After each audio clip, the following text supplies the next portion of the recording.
In the summer of 2000, British resident Lucy Blackman went to Tokyo to make quick and easy money.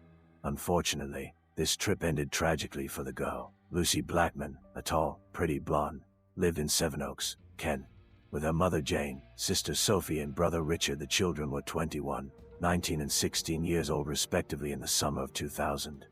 The father of the family, Tim Blackman, separated from his wife and left the family in 1996. The ex-spouses continued to communicate, although it was difficult to call it communication in the literal sense. Tim and Jane constantly fought, mainly over money. Lucy and her best friend Louise Phillips first worked in a bank, but quickly realized that it was very boring. Then they got a job as flight attendants at British Airways. But they didn't last long there either. Communicating with people, endless flights, changing time zones and the inability to fully relax took their toll. The girls quit. Blackman, who was used to spending money left and right, by that time had a significant debt of £6,000 sterling. There was an urgent need to find a well-paid job, and the friends decided to go to Japan to become a hostess. Until the last moment, Jane tried to dissuade her daughter from this trip, but Lucy was adamant. She said that she would work in a bar, and Lucy's aunt would allegedly provide them with housing. In fact, the girls lived in a hostel. In early May 2000, Lucy and Louise arrived in Tokyo. In the generally accepted designation, a hostess is a person who meets guests in any establishment. For example, in clubs and restaurants, she seats visitors at tables and brings menus. In hotels, she distributes newcomers to rooms and organizes room service and cleaning. In Japan, the word hostess is used in a slightly different sense. Host clubs are common there, not only for women, but also for men. The main task of the hostess is to cheat the client out of money. It's simple: the more time a visitor spends in the club, spending money primarily on drinks, the more profit he will bring to the establishment. The hostesses do everything possible to ensure that the client stays in the club longer. They sit at a table with a visitor, have a drink with him. Many often drink juice or water under the guise of alcohol, carry on a conversation or simply listen to him, bring a lighter when he is about to light a cigarette, make sure that he does not run out of drink, and so on and so forth. The girl receives a certain percentage of the check amount. There is no sex in such clubs, but there is a so-called dark unpaid visit to a visitor's home. In essence, this is the same pastime as in the club, only on the client's premises. In addition, you can eat delicious food there. It happens that a girl accompanies a man to some event. That is, she is an escort. The flow of girls from Europe coming to Japan to work as hostesses only grew every year, especially since they were in great demand among Asians. Appearing in society with a European was considered status and prestigious. For the foreign women themselves, working in host clubs seemed something easy, pleasant and highly paid. This is exactly the kind of income easy and quick that Lucy and Louise were counting on.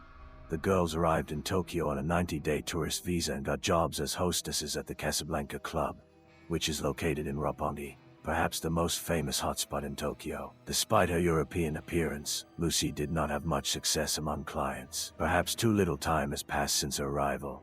The girl has not yet gained experience. However, management began sending her on mandatory trips. The next such trip happened on July 1 Saturday. Lucy did not tell Louise who she was leaving with. She only said that he was an acquaintance and she had already communicated with him. She promised to return by evening, around 7 p.m., but she didn't come, neither then nor later.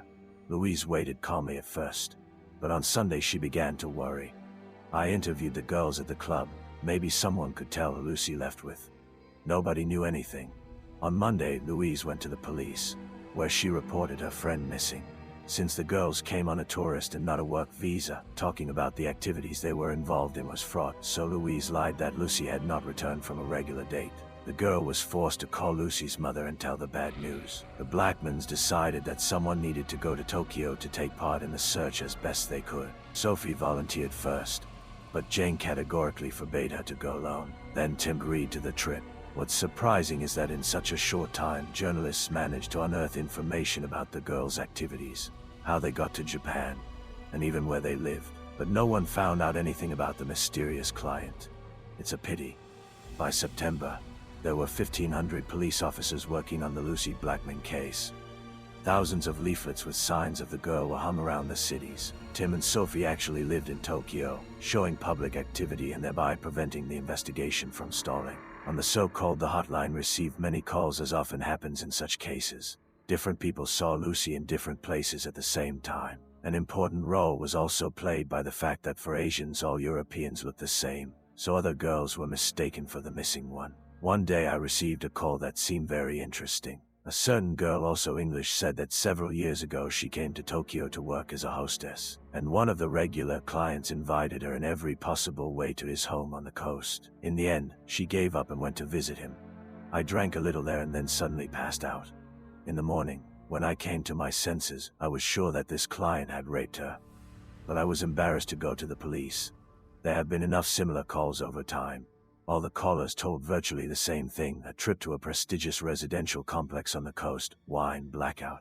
The client was described as fairly wealthy and well-dressed. Some girls still tried to report this gentleman to the police, but they just brushed them aside. Interestingly, after Tim visited the British Embassy, the police magically found both technical means and many other opportunities for investigation.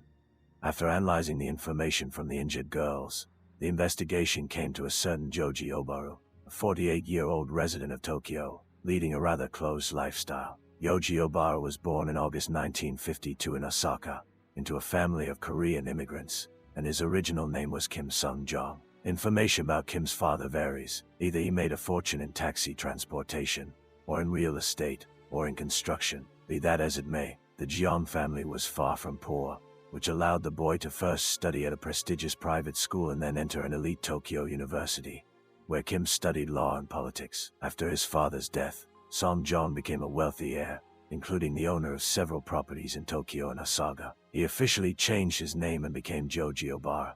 They say that the guy even resorted to the services of plastic surgeons to improve his appearance. Obara's occupation is not completely clear. Some are sure that he lived on the funds left by his father, while others believe that at first the man spent almost everything, got into huge debts and even got involved with the Yakuza, turning out dark financial schemes. In October, Obara's apartments were searched. The police found many interesting things that lift the veil of secrecy over the man's identity, but at the same time incriminate him: a diary, many videos, as well as chloroform and certain drugs, commonly called sex drugs. They depress the central nervous system and have an intoxicating effect. Obara mixed the drugs, including chloroform, into alcohol. Joji was very fond of European girls. In his eyes they were a status symbol. In terms of preferences in general, Obara was only aroused by unconscious women.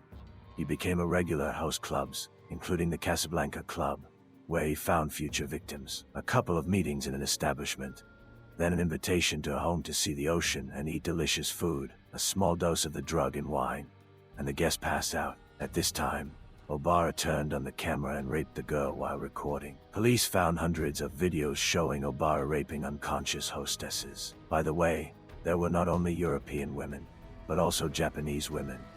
The man kept a diary for many years, describing his fantasies in it.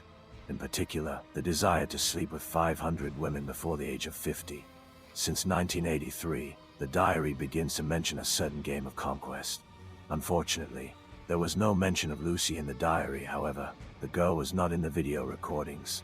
But both here and there, a certain Karita Ridgway, who died 8 years ago, lit up. Karita Simone Ridgway came to Tokyo from Australia in 1992 with her older sister. At home, the girl worked as a model, and in Japan she got a job as a hostess. Karita dreamed of becoming an actress and wanted to earn money for her studies. At the end of February, Ridgway was taken to a hospital in an unconscious state by a man who introduced himself as Akira Nishida. He said she was poisoned by oysters. Unfortunately, the doctors were unable to help the victim, and on February 29, Karita died of liver failure. The girl did not live only 3 days before her 22nd birthday. Initially, the cause of death was considered to be hepatitis, but during the autopsy, chloroform was found in Karita's body. It was he, and not food, that led to the tragic consequences. Karita's parents contacted the police to investigate the death of their daughter, but to no avail. They were routinely dismissed there. Now Obara's guilt, and it was he who brought the girl to the hospital, was actually proven by him. During the search, a video recording of Karita's rape was found, and her name in the diary, with the note "a lot of chloroform." Later in an interview, Karita's sister said that they knew that Asians loved foreign women, but they did not think that coming to Japan could be dangerous. Surprisingly, even despite the clear evidence against Obara, the police continued to conduct the search for Blackman very sluggishly. Apparently, for the time being, They were satisfied with Joji's explanations that he didn't know any Lucy and had never seen her. Only 4 months later, detectives decided to explore the area near the house where the suspect lived. On February 9, 2001, after nearly a week of searching, which included dogs and ground-penetrating radar in a small cave a few hundred meters from the house, forensic investigators found a bag containing body parts and a pair of cotton gloves. A little later, several more bags with remains were found. Separately, a shaved head was found, embedded in concrete. Journalists immediately rushed to the cave, miraculously learning about the terrible discovery. But the Blackman family learned about this from the news. The examination confirmed that the found remains belonged to Lucy. The dental casts coincided with the girl's dental records. Remnants of one of the drugs O'Barr had administered to the victims were found in Lucy's mouth. The suspect had no choice but to start talking. Suddenly, the man remembered that Lucy really came to visit him, but he refused to admit guilt in her death, and in general, according to Yoji, the girl gave the impression of an inadequate drug addict. However, this time the police did their job clearly. It turned out that around the same time that Blackman disappeared, O'Barr bought a chainsaw, plastic bags, quick-drying cement and several other household items from the store. In December 2001, Joji O'Barr was charged with the kidnapping, rape, murder and concealment of the body of Lucy Blackman, as well as the manslaughter of Corita Ridgway and the rape of 8 other women. Hearings began in July 2001. The pathologist testified that Lucy's body had been cut into several pieces with a chainsaw-type instrument. The girl's cause of death could not be determined. It is possible that in addition to the sleeping pills, traces of which were found in Blackman's mouth, O'Barr also added chloroform to her. But since the body lay there for 7 months, the drug could have evaporated. These 2 drugs, entering the body at the same time, could lead to Lucy's death. The prosecution expressed the same opinion. Most likely, O'Barr did not calculate the dose, and this led to sad consequences for the girl. The trial proceeded very slowly. Hearings were held about once a month. The prosecutor presented evidence of O'Barr's involvement in the death of Corita Ridgway, a video, a note in the diary, and an autopsy report. But as for Blackman, there was no direct evidence of the defendant's guilt, only indirect. On April 24, 2007, Yoji was found guilty of 8 rapes and the manslaughter of Ridgway, but O'Barr had to be acquitted of charges in the death of Lucy Blackman, precisely because of the lack of direct evidence. The prosecution appealed the acquittal, arguing that important arguments were not heard during the trial. In December 2008, the Tokyo High Court nevertheless found O'Barr guilty of all charges previously brought against the man in connection with the death of Blackman, and sentenced him to life imprisonment. O'Barr appealed to the Supreme Court of Japan, but it upheld the verdict. Tim Blackman accepted a consolation sum from O'Barr's friend, equal to £450,000 in Japanese yen. This caused discontent among both Tim's relatives and ordinary people. Blackman began to be accused of taking blood money, and thereby betraying the memory of his deceased daughter. As an excuse, Tim said that with these funds he would open a fund named after Lucy Blackman, which would help girls in difficult situations. Rupert was expelled from college due to a nervous breakdown, and Sophie tried to commit suicide the day after Lucy's funeral. The girls spent the next 9 months in the hospital. After this story, the Japanese authorities promised to fight the illegal hiring of foreign girls in bars and host clubs. But in 2006, during raids, many establishments were identified that violated these conditions.